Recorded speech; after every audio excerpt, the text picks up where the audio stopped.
बहुत शुक्रिया। इब्तिदा है रब जुल जलाल के बबरकत नाम से, जिस ज़ात पाक ने मुझे और आपको गाजियों, शहीदों और मुजाहिदों के वारिस होने का शर्फ बख्शा। बहुत ही इज्जतों के लायक काबिल एहतराम मेहमानान गिरामी जो दूर दराज इलाकों से यहाँ तशरीफ़ लाए, हमें मेहमान नवाजी का शर्फ बख्शा। मैं आपका शुक्रिया भी अदा करता हूँ और आपको खुश आमदीद कहता हूँ। सामीन ज़ी वकार, अप्रैल में हमने एक प्रोग्राम किया पतन शेर खान के अंदर इंसानी हुकूक के आलमी दिन के मौका पे। मेरे दोस्त, मेरे भाई कबीर अल्ताफ साहब की सरबराही में यहाँ एक पुरअमन प्रोग्राम था, नीचे स्कूल में हमने किया और हमने मुतालबा किया कि ये रियासत इतनी भी लावारिस नहीं हो चुकी कि तुम कोटली के अंदर डैम बनाओ, तुम मुजफ्फराबाद के अंदर डैम बनाओ, तुम मीरपुर के अंदर डैम बनाओ, तुम्हें पूछने वाला कोई नहीं। आज तुम यहाँ हमारी दहलीज पे भी तशरीफ फरमा और यहाँ भी डैम बनाओ, यहाँ हम पूछेंगे क्योंकि हम तहरीक और तारीख के वारिस हैं, हम इस रियासत के वारिस हैं। हम पूछेंगे तुमसे कि ये डैम कैसे बन रहे हैं। यहाँ के फरीकों को एतमाद में लिया गया, यहाँ के रियासती बाशिंदों को जो रियासत के हकीकी वारिस हैं उनके साथ तुम्हारा क्या मायदा हुआ? तुम किस बुनियाद पे इस रियासत के अंदर आके डैम बना रहे हो, किस कानून के तहत बना रहे हो? चंद सवालात हमने उठाए, लोगों की तादाद बड़ी कम थी क्योंकि यहाँ की जो अफसरशाही, इस्लामाबाद के तलवे चाटने वाले, उनकी नौकरी करने वाले, हालांकि तनख्वाह मैं और आप देते हैं लेकिन नौकरी उनकी करते हैं, ये सवाल भी अब पूछा जाएगा। और फिर यहाँ के नाम नेहाद हुक्मरान जो मुजफ्फराबाद की असेंबली में बैठे हैं, इनसे बड़ा बेगैरत मैंने दुनिया के अंदर कोई देखा ही नहीं है, दुनिया की तारीख में कोई मैंने नहीं देखा। ये बजाय हमारी बात की हमायत करने की, हमने कहा कि जब तक मुजफ्फराबाद की असेंबली फरीक नहीं बनती, जब तक मुजफ्फराबाद की हुकूमत फरीक नहीं बनती, यहाँ कोई डैम नहीं बन सकता। इनको तो खुश होना चाहिए, हम इनको इख्तियार लेके दे रहे हैं, हम इनको वसाइल लेके दे रहे हैं। इन्होंने पता है क्या किया उस दिन? एक बड़ी सी फाइल तैयार की गई जो मेरे सामने टेबल पे सदनौती के मरकजी मकाम पे रखी गई कि आपके खिलाफ यहाँ की इंतजामिया ने बगावत का पर्चा दर्ज करने का हमें हुक्म दिया, तो पुलिस ने इनकार कर दिया कि हम ये पर्चा इसके खिलाफ नहीं दर्ज करते। वहां 20 लोग और मौजूद थे, तकरीरें सबने की, एक फर्द के ऊपर पर्चा तुमने काट दिया गया। एक लाइन मैंने भी पढ़ी, किसी तरह से वो फाइल की एक कापी मुझ तक पहुंची, उसमें लिखा हुआ है कि इसने वतन का परचम नजर आतिश किया, हालांकि उस तकरीब में कोई परचम था ही नहीं और ना ही ऐसी बेउदगी हम करते हैं कि किसी का परचम हम यहाँ नजर आतिश करें। उससे कबल मेरे ऊपर 5 मुकदमात और दर्ज किए गए, FIR रियासत की तरफ से, हुकूमत की तरफ से। और उसके बाद क्या हुआ? मैं और जफर शमीम पुरअमन तौर पे एहतजाज करते हैं और वो एहतजाज ऐसे नहीं कि हम सड़कों पे डायरेक्टली चले गए, कोई ऐसे ज़हनी तवाज़ुन हमारा भी इतना खोया हुआ नहीं है कि हम जाके सड़कें बंद कर दें। और ये मेन शरात बंद करना किसी के बस की बात नहीं। कभी राजा फारूक हैदर साहब नहीं बंद कर सके जो वजीर आजम रहे, हाजी यकूब साहब नहीं बंद कर सके जो सदर रहे, चौधरी मजीद साहब नहीं बंद कर सके। वो बड़ी मजबूरी में हम इन सड़कों के ऊपर गए, एक एक दर पे दस्तक दी, तमाम सियासी, जमहूरी, आईनी, कानूनी रास्ते इख्तियार किए, मुजफ्फराबाद की असेंबली के तक पहुंचे हम।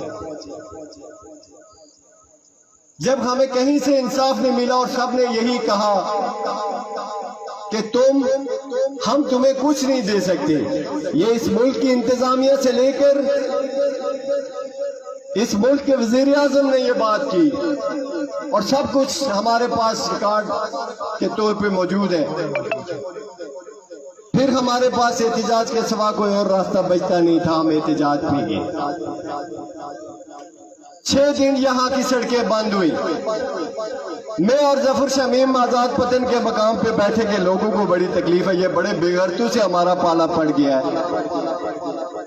یہ جو وزیر اعظم بنا ہوا ہے، میں نے کہا کہ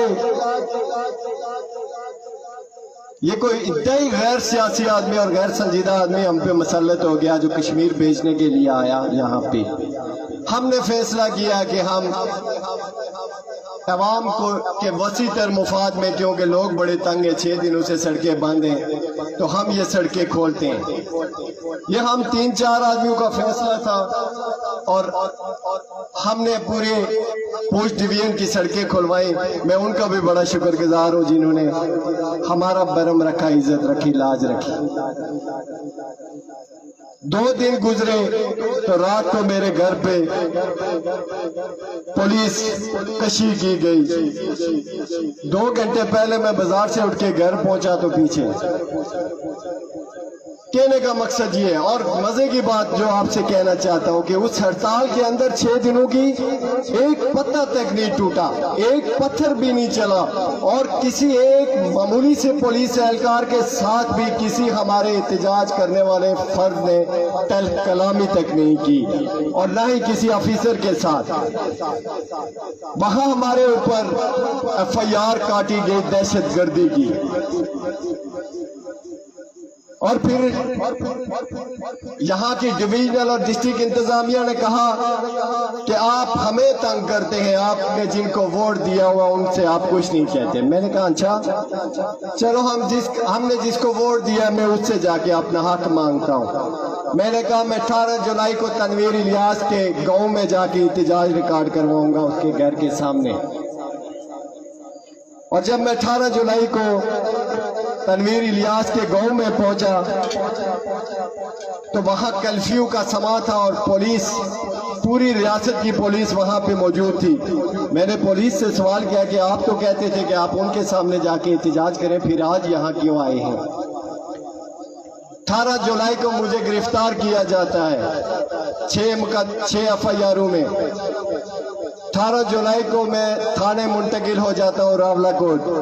20 جولائی کو میرے خلاف FIR، 22 جولائی کو میرے خلاف FIR، 25 جولائی کو میرے خلاف FIR۔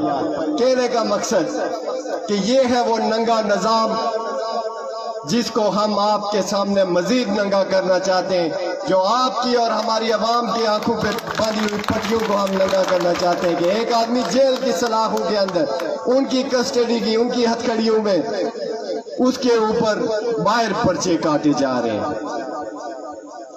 معزز جواب، پھر آپ نے اس بغاوت کے مقدمات کو، ان دہشت گردی کے مقدمات کو، ان FIR کو جس طرح آپ نے اپنے قدموں کے تلے رون ڈالا، اور پھر جس طاقت کے ساتھ انہوں نے ہمارے اوپر لشکر کشی کی، صرف یہی نہیں جو وہاں ہمارے اسیران کے اوپر تشدد کیا گیا، زیادتی کی گئی، ظلم کی انتہا کی گئی۔ میں پورے وثوق سے کہتا ہوں کہ 74 سالہ آزادی کی تحریک میں سری نگر کے اندر کسی لیڈر، کسی کشمیری کے اوپر یہ ظلم ہوا ہو تو میں اپنے ہاتھ کٹوا دوں گا۔ جو ظلم بجلی مانگنے پہ، سڑک مانگنے پہ، ہسپتال مانگنے پہ ہمارے اوپر اور ہمارے ساتھیوں کے اوپر راولہ کوٹ کی تہاڑ جیل میں کیا گیا، لیکن ان کا پالا غلط لوگوں سے پڑ گیا، ان کی ٹکر بڑی غلط لوگوں کے ساتھ ہو گئی۔ ہمارے مہمانوں نے کہا کہ آپ کو لڑنا ہوگا۔ ہم لڑ رہے ہیں، ہم حالت جنگ میں ہیں۔ ہم اللہ کے فضل و کرم سے 1832 سے لے کر 2022 تک مسلسل جنگ کے اندر موجود ہیں، اور ہم نے اپنی جنگ ہر فورم کے اوپر ثابت کی۔ وزیر اعظم نے کہا کہ میں ان کے لیے ننگی تلوار بنوں گا، اس کی تلوار پلاسٹک کا کھلونا ثابت ہوا۔ اہلیہ نے پتن شیر خان نے ثابت کیا کہ ننگی تلوار ہمارے ہاتھوں میں، اور وہ ننگی تلوار لے کے ہم نے اس کو کوالہ پل کراس کروایا۔ माज़िज़ अवाम, अब फैसला करना होगा कि असल ताकत आप लोग हैं। जिस तरह आपने अपनी ताकत के साथ हमें रावलाकोट की तिहाड़ जेल से हजारों मुकदमात में, बड़े बड़े दफात में, जिनमें कहते थे कि 90 दिन तो आपकी समाअत ही नहीं हो सकती, आपकी समाअत या तो मुजफ्फराबाद में होगी या मीरपुर में होगी, अपने अपने बाज़ोरे ताकत से अपनी यकजहती के साथ इनकी जेलों से हमें निकाल के बाहर लाया और आपने साबित किया कि असल ताकत अवाम है। इस ताकत को असल मुल्क के दुश्मनों के खिलाफ आपने इस्तेमाल करनी है। और इस मुल्क का मेरा, आपका और हमारी आने वाली नस्ल का असल दुश्मन मुजफ्फराबाद की असेंबली में बैठे हुए हुक्मरान है। मैं पाकिस्तान को अपना दुश्मन नहीं समझता, उससे पहले मैं हिंदुस्तान को अपना दुश्मन इतना नहीं समझता जितना जुल्म तहरीक आज़ादी कश्मीर के साथ मुजफ्फराबाद की असेंबली में बैठे हुए लोगों ने किया। आज दो काम इनके जिम्मे थे जब ये असेंबली मार्ज वजूद में आई। एक काम तहरीक आज़ादी कश्मीर को मंतकी इंजाम तक पहुंचाना, बेस कैंप, यहाँ से होके कश्मीर की आज़ादी की जंग लड़ना था। दूसरा काम मेरे और आपके फलाह बहबूद, इस रियासत की खुशहाली, आपके और मेरे मसाइल का हल था। यहाँ तामीर और तरक्की थी। मैं सवाल पूछना चाहता हूँ यहाँ के अवाम से कि इन दो कामों में से मुझे एक काम भी जर्रे बराबर बताया जाए कि ये काम हुआ हो तो हम सब कुछ छोड़ के यहाँ से आपसे माफी मांग के चले जाएंगे। और अगर ऐसा नहीं, हकीकत में ऐसा नहीं है, अगर ऐसा होता तो पतन शेर खान की सड़क की ये हालत न होती। यहाँ NGOs आकर आपके अस्पताल न बना के सदके और खैरात के तौर पे आपको और मुझे न देते, बल्कि ये हुक्मरान यहाँ अस्पताल बनाते। और आज भी अगर हम इनके जिंदाबाद और मुर्दाबाद के नारे लगाने के लिए यहाँ एक दूसरे के दस्तों गिरबान हूँ तो हमसे बड़ा बेहिस, हमसे बड़ा इस मट्टी का गर्दार शायद ही कोई और होगा। हमने फैसला करना है कि ये मेरी और आपकी जंग है, ये जंग हमने लड़नी है। ये जंग हम आपसी जुड़त के साथ लड़ेंगे। जिस तरह गुज़िश्ता दिनों में ताऊबड़ से बिम्बर तक आपने साबित किया कि हम एक कौम हैं, और तारीख ने वो वक्त भी दिखाया। क्यों नहीं 74 सालों से दुनिया आपके मसले पे तवज्जो देती? क्यों नहीं मसला कश्मीर पे आलमी दुनिया नोटिस लेकर इस मसले का हल क्यों नहीं निकालती? क्योंकि डोनाल्ड ट्रंप से साफी ने पूछा कि ये तो अब तवील तरीन आज़ादी की तहरीक चल रही है, इंसानी हुकूक की बदतरीन पामालियाँ हो रही हैं, कश्मीरी आज़ादी मांग रहे हैं, तो आप क्यों नहीं इंटरफेयर करते? अमेरिका क्यों नहीं इसका नोटिस लेता, आगे बढ़कर इस मसले को हल क्यों नहीं करता? आप सुपर पावर है दुनिया की। तो डोनाल्ड ट्रंप ने कहा था कि ये वो बदकिस्मत लोग हैं, हुजूम है कि एक की गुलामी से निकलकर दूसरे की गुलामी में जाना चाहते हैं। हम इनकी कैसे बात करें? वो बात मेरे दिल को बड़ी लगी। उस वक्त मैं भी तहरीक इंसाफ का बड़ा जियाला इमरान खान का था, लेकिन जब डोनाल्ड ट्रंप की ये बात सुनी मैंने तो मेरे रास्ते जुदा कर दिए इनसे। आज मुझसे ज्यादा इस पतर शेर खान के अंदर कोई ऐसा तहरीक इंसाफ का कारकुन डाई हार्ड न होगा जिसने 12 साल बड़ी जदोजहद की। आज भी एक वीडियो मौजूद है हमारे पास, आप भी यूट्यूब सोशल मीडिया पे देख रहे होंगे कि जब इमरान खान ने कॉल दी 126 दिन के धरने में कि चलो वज़ीर आज़म हाउस की तरफ, तो वो पहली सफ में आम मांग और चौराड़ के नौजवान थे और हाथ में कश्मीर का झंडा था। आपको पता है फिर वो पहली सफ का आगे जाके हुआ क्या? और इन सारे लोगों में आज़ाद कश्मीर के मैं वाहिद आदमी था जिसने 3 दफ़ा कंटेनर पर चढ़ के इमरान खान के साथ, इमरान खान की मौजूदगी में कश्मीर की नुमाइंदगी की तकरीर की। आखिर क्या वजह थी मैंने रास्ते जुदा किए? आज जो छोटी छोटी नौकरियां ले रहे हैं ये मैंने पार्टी में शामिल किए हैं, ये सब गवाह हैं। यहाँ पतन शेर खान के मेरे बड़े दोस्त तहरीक इंसाफ के जियाले कारकुन, इनको पता है कि इनको मैंने उंगलियां पकड़ पकड़ के जाके इस्लामाबाद और गौरी टाउन में शामिल किया PTI के अंदर। ये नौकरियां हम भी ले सकते थे, لیکن جب ٹرمپ کی اور عمران خان کی امریکہ میں ملاقات ہوتی ہے ہمارے لوگوں نے بھی بڑی واہ واہ کی، او ہو بڑا لیڈر آنکھوں میں آنکھیں ڈال کے بات کر۔ پتہ ہے اس کمرے کی بیک سائڈ پہ کیا ہوا؟ میں چیلنج کرتا ہوں پاکستان کا کوئی حکمران اور کوئی ادارہ میری بات کو ریجیکٹ کرے کہ امریکہ کے اندر کیا ہوا۔ اس کمرے کی جب وہ میڈیا ٹاک تھی ٹرمپ کی اور عمران خان کی، اس کی میڈیا ٹاک کے بعد اٹھ کر یہ جس کمرے میں بیٹھے وہاں مودی اور عمران خان کا گٹھ جوڑ ہوا، اور مودی اور عمران خان نے مسئلہ کشمیر پہ، اور امریکہ اس کا ثالث تھا، اس کا منصف تھا، ان کی تینوں کی موجودگی میں مسئلہ کشمیر ہمیشہ ہمیشہ کے لیے انہوں نے دفن کیا۔ اس پار یہ ہم اور اس پار وہ، ہم نے اس وقت اس تحریک انصاف کو لعنت بھیج کے ہم نے کہا ہماری راہیں جدا، بس اپنی آزادی پہ کوئی کمپرومائز نہیں، اپنی ریاست پہ کوئی کمپرومائز نہیں۔ اور پھر ہم نے وہ جنگ لڑی کہ تنویر الیاس کی کئی نسلیں یاد رکھیں گی، اور یہ جنگ جاری ہے ہماری، کوئی گھبرانے کی ضرورت نہیں معزز مہمان۔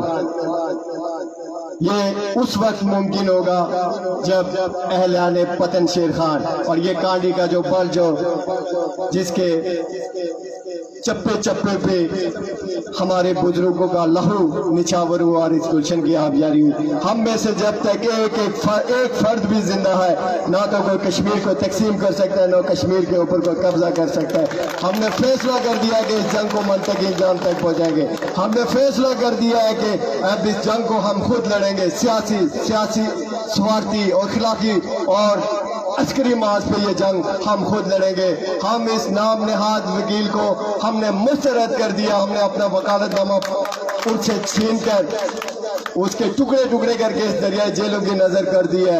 اب ہم UN کے اندر اس پوزیشن میں اقوام عالم کے اندر کشمیری موجود ہے چپے چپے کے اوپر کہ وہ اپنا مقدمہ خود لڑیں گے، ہمیں کسی پاکستان کے عمران خان، نواز شریف، زرداری اور دوسرے تیسرے کی کوئی ضرورت نہیں ہے۔ آخر میں آپ تمام احباب کا شکریہ، اور اس امید کے ساتھ کہ ہم یہاں کہتے تھے کہ ڈیم نہیں بنتا اور انتظامیہ ہمیں تقسیم کرتی تھی، کہتی تھی کہ پتن شیر خان والوں ان کی بات مت سنو، یہ وہ پتہ نہیں نیشنلسٹوں سے مل کے کیا کرنے والے ہیں۔ آج اس انتظامیہ اور اس حکومت کو پیغام دینا چاہتا ہوں کہ یہی وہ پتن شیر خان تھا جب ہم نے 10-15 آدمیوں نے یہاں ایک چھوٹی سی میٹنگ کر کے اپنا پیغام پہنچانے کی یہاں کے عوام سے کوشش کی تو تم نے مقدمات درج کیے، تم نے ہمارے خلاف یہاں سے ہماری صفوں سے لوگ کھڑے کیے۔ آج دیکھ لو یہ عوام کا سمندر جو ڈیم سے بہت آگے چلا گیا، جو آج خود مختاری کی بات کر رہے ہیں، آزادی کی بات کر رہے ہیں، ڈیم تو بہت چھوٹی بات رہ گئی ہے۔ انشاءاللہ ہم سب مل کر اسی قومی یکجہتی کے ساتھ آگے بڑھیں گے اور اپنی تحریک و تاریخ کو منطقی انجام تک پہنچیں گے۔ اللہ تعالی ہم سب کا حامی و ناصر مددگار ہو۔ بہت شکریہ آپ کا۔